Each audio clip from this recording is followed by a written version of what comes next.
Learners, welcome to my YouTube channel to the point learning. आज मैं आपके साथ क्लास 11th बिजनेस स्टडी से रिलेटेड सिलेबस डिस्कस करने जा रही हूँ, जो कि आपका सीबीएसई की तरफ से नोटिफिकेशंस दिए गए हैं कि आपके कौन कौन से चैप्टर और किस तरीके से आने वाले हैं। तो बिज़नेस स्टडीज़ में आपका टर्म वाइज करिकुलम कैसे डिवाइड हुआ है वो यहाँ मैं आपके साथ डिस्कस करूँगी।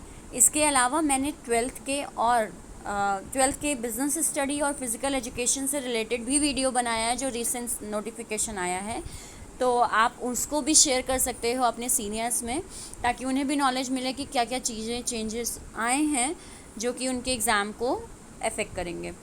सो यहाँ स्टार्ट करते हैं। Business study term wise curriculum जो दे रखा है, तो यहाँ पे आपका डिवीज़न जो हुआ है वो टर्म 1 एंड टर्म 2 के अकॉर्डिंग हुआ है। टर्म 1 में आपके MCQ बेस्ड क्वेश्चंस आएंगे, यानी कि मल्टीपल चॉइस क्वेश्चन, 4 ऑप्शंस होंगे आपके and you have to take the correct one. 40 marks carry करेंगे ये यहाँ पे, और 90 मिनट्स का आपका ये पेपर होगा, ठीक। और चैप्टर्स की अगर मैं बात करूँ तो टोटल आपके 6 चैप्टर्स आने हैं MCQ बेस पर। वो है आपका evaluation and fundamentals of business, forms of business organization, private public and global enterprises, business services, emerging modes of business and social responsibilities of business and business ethic. ये chapters आपके आने हैं term 1 में। अगर मैं बात करूँ आपके सिलेबस की, तो सिलेबस में आपके चैप्टर्स लगातार कंटिन्यूएशन में हैं, और वही लगातार फर्स्ट 6 चैप्टर आपके यहाँ MCQ में आने हैं। अगर देखा जाए तो ये आपके हर चैप्टर 1 एंड 2 आपका कैरी कर रहा है 16 marks, chapter 3 and 4 14 marks carry कर रहा है।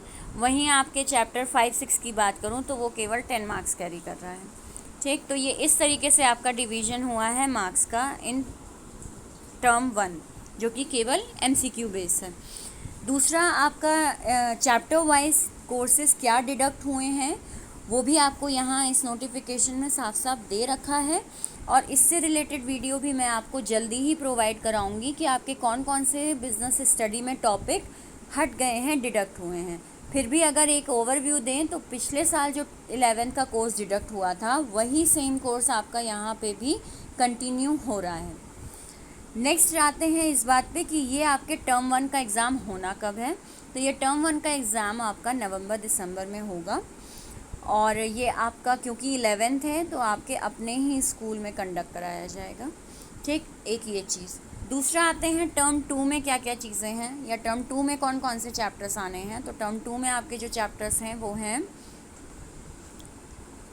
7 8 9 10, यानी बाकी बचे हुए आपके चैप्टर्स जो हैं वो आपके टर्म 2 में आएंगे। और टर्म 2 का पेपर आपका जो है वो सब्जेक्टिव क्वेश्चन बेस है, यानी आपकी केस स्टडी आएगी, आपके long question answer, short question answers ये वहाँ पे आएंगे, क्योंकि पेपर सब्जेक्टिव बेस है। ये पेपर आपका 2 घंटे का होगा, ठीक है। 2 आवर्स आपको यहाँ पे दिए जाएंगे इस पेपर को सॉल्व करने के लिए, बिकॉज सब्जेक्टिव है, और ये भी 40 मार्क्स ही कैरी करेगा। नेक्स्ट मैं बात करूँ कि आपके चैप्टर कौन कौन से हैं, तो सोर्सेज ऑफ बिजनेस फाइनेंस है, small business and entrepreneurship development है, इंटरनल ट्रेड है एंड इंटरनेशनल बिजनेस है। इनमें भी टॉपिक्स आपके डिडक्ट हुए हैं, जो कि आपको जल्दी ही प्रोवाइड करा दिए जाएंगे। दूसरा मैं बात करूं कि ये कितने मार्क्स कैरी कर रहे हैं, तो चैप्टर 7 एंड 8 यानी sources of business finance and small business entrepreneur development 20 marks carry करेगा, और वहीं इंटरनल ट्रेड और इंटरनेशनल बिजनेस भी 20 मार्क्स कैरी करेगा।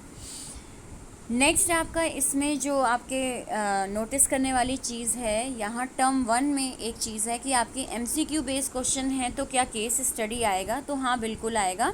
केस स्टडी आपका MCQ बेस आएगा, यानी एक केस स्टडी दे दी जाएगी और आपके क्वेश्चंस उससे रिलेटेड पूछे जाएंगे, जिसमें 4 ऑप्शंस आपको अवेलेबल होंगे and you have to take the correct one. तो ये चीज़ आपकी यहाँ पे भी होगी, इसलिए ये मत सोचिएगा कि MCQ बेस है तो यानी केस स्टडी नहीं आनी, नहीं, केस स्टडी आएगी उस केस में भी। दूसरा मैं बात करूँ कि ये एग्ज़ाम आपका टर्म 2 वाला कब होना है, तो ये टर्म 2 एग्ज़ाम आपका होगा मार्च और अप्रैल में, मार्च अप्रैल के बीच में ये कंडक्ट कराया जाएगा, ठीक। और सब्जेक्टिव रहेगा ये। अगर सिचुएशन बिगड़ती है ड्यू टू कोविड, तो ये वाला टर्म 2 भी पेपर आपका चेंज कर दिया जाएगा एमसीक्यू में, बट वो आगे फ्यूचर की बात है। तो फिलहाल आपको यही समझना है कि ये आपका सब्जेक्टिव है टर्म 2 और टर्म 1 आपका एमसीक्यू है। तो आई होप इतना आपको क्लियर हुआ हो नोटिफिकेशंस के रिगार्डिंग। अगर आपकी कोई भी क्वेरी है या आपका अपना कोई सवाल है तो बिल्कुल आप उसे कमेंट सेक्शन में लिखें। मेरा ये वीडियो आपके लिए हेल्पफुल हुआ हो तो लाइक ज़रूर करें वीडियो को, और मेरे चैनल को सब्सक्राइब कर लें, क्योंकि बिज़नेस स्टडी और आपके फ़िज़िकल एजुकेशन से रिलेटेड वीडियोस, स्टडी मटेरियल और आपके रीसेंट नोटिफिकेशंस जो आते हैं वो मैं यहाँ आपको प्रोवाइड करती हूँ। तो सब्सक्राइब ज़रूर कर लें मेरे चैनल को, अपने फ्रेंड्स में शेयर ज़रूर कर दें ताकि उनको भी हेल्प मिले। So thank you and have a nice day.